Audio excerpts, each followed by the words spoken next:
Криминалдык милициянын кызматкерлери Айзада Канатбекованы ордоого шек саналган дагы 2 кишини кармады. Ушуну менен бул кылмыш ишине байланыштуу баш аягы 4 киши колго түштү. Бишкек шаардык ички иштер башкармалыгынын маалыматына караганда 8 апрелде 26 жаштагы шектүү Бишкекте, 30 жаштагы дагы бир шектүү Жалал-Абад облусунда кармалды. Ушул тапта тергөө иштери уланып жатканы кабарланды. Айзада Канатбекованын ордоого шек саналып 7 апрелде 29 жана 26 жаштагы шектүүлөр колго түшүп, шаардык милициянын тергөө абагына киргизилди. Бир үйдүн жалгыз кызы 27 жаштагы Айзада Канатбекова 5 апрелде уурдалып, изделип жаткан. Аны 3 адам Медеров Тыныстанов көчөсүнөн өтүп бараткан жерден күчтөп машинеге салып кеткен. 2 күндөн кийин кыздын жана аны уурдаган эркектин сөөгү Бишкектин четиндеги Арашан жана Чокморов айылдарына жакын жердеги таладагы автоунаадан табылган. Шаардык милиция кызды уурдоого шектүү 36 жаштагы Замирбек Теңизбаев алгач кызды футболка менен муунтуп өлтүрүп, андан кийин өзүнө бычак сайып жан кыйганын билдирди. Теңизбаев мурда Орусияда ар кандай кылмыштар үчүн 3 ирет соттолуп, абакта отуруп чыкканы белгилүү болду. Бишкек шаардык прокуратурасы 27 жаштагы Айзада Канатбекованын уурдалып, андан кийин мыкаачылык менен өлтүрүлүшүнө байланыштуу милиция кызматкерлеринин аракетин иликтөө максатында шалакылык беренеси менен кылмыш ишин козгоду. Башкы көзөмөл органынын расмий сайтында кабарлангандай тергөө ишин жүргүзүү улуттук коопсуздук боюнча мамлекеттик комитеттин Бишкек шаардык башкармалыгына тапшырылды. 5 апрелде Айзаданы 3 адам Медеров Тыныстанов көчөсүнөн өтүп бараткан жерден күчтөп машинеге салып кеткен. 2 күндөн кийин кыздын жана аны уурдаган эркектин сөөгү Бишкектин четиндеги Арашан жана Чокморов айылдарына жакын жердеги талаада автоунаадан табылган. Каргашалуу окуядан улам коомчулукта милициянын ишине катуу сын айтылып жатат. 8 апрелде Бишкекте жана Ошто күнөөлүүлөр жазалансын, мындай көрүнүштөргө жол берилбесин жана Ички иштер министрликтин жетекчилигинин кызматтан кетишин талап кылган акциялар өттү. Бишкекте 3 жашар кызды уурдоого шектүү жаран кармалганын милициянын кайгылуу кызматына билдиришти.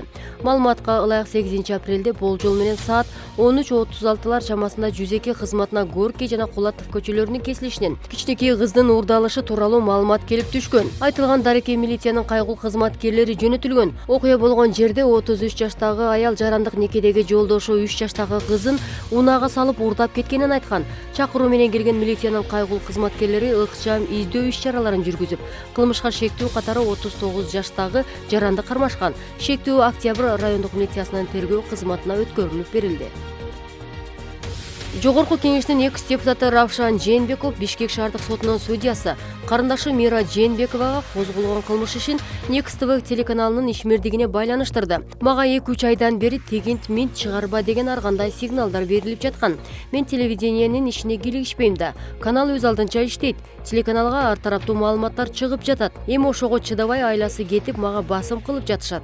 Улуттук коопсуздук боюнча мамлекеттик комитет Мира Жээнбекова мыйзамсыз байоого шек саналып жатканын, ал мыйзамдуу киреше булагы жок болсо да кымбат баалуу кыймылсыз мүлктөр жана бир катар коммерциялык объектилерге ээ экенин кабарлаган. 74 кымбат баалуу батарея, 19 соода жайы, 10 автоунаа токтотуучу жайы, Бишкекте ыңгайлуу аянттардагы жер тилкелери аныкталганын маалымдаган.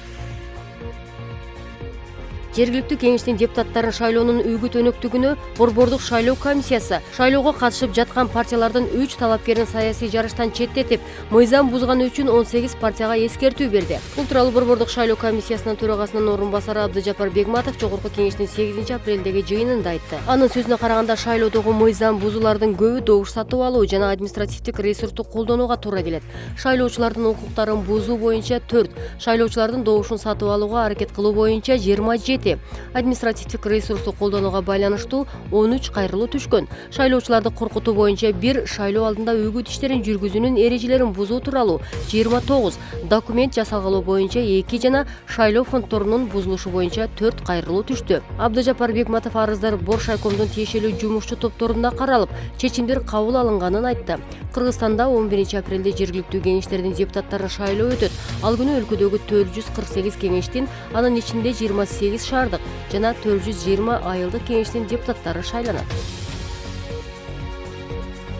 Бүгүн 9 апрелде Бишкекте эң ири калкты тейлөө борбору ачылды. Бул тууралуу өкмөттүн басма сөз кызматы кабарлады. Калкты тейлөө борбору Бишкектеги Элдарада соода түйүнүндө жайгашкан. Ал мекемеде ишкерлерди тейлөө борбору да болот. Борборду ачуу аз эмне премьер-министр Улукбек Марипов катышты. Калкты тейлөө борбору 2 жумасына 6 күн иштейт. Борбор заманбап учурдун талабына жооп берет. Мындан тышкары бир топ райондордо да борборлор ачылмакчы. Учурда даярдыктар жүрүп жатат. Мунун баары кезектерди жоюу, кызмат көрсөтүүлөрдү жөнөкөйлөштүрүү багытында жасалууда. Калкты тейлөө борборлору эми 6 күн иштейт.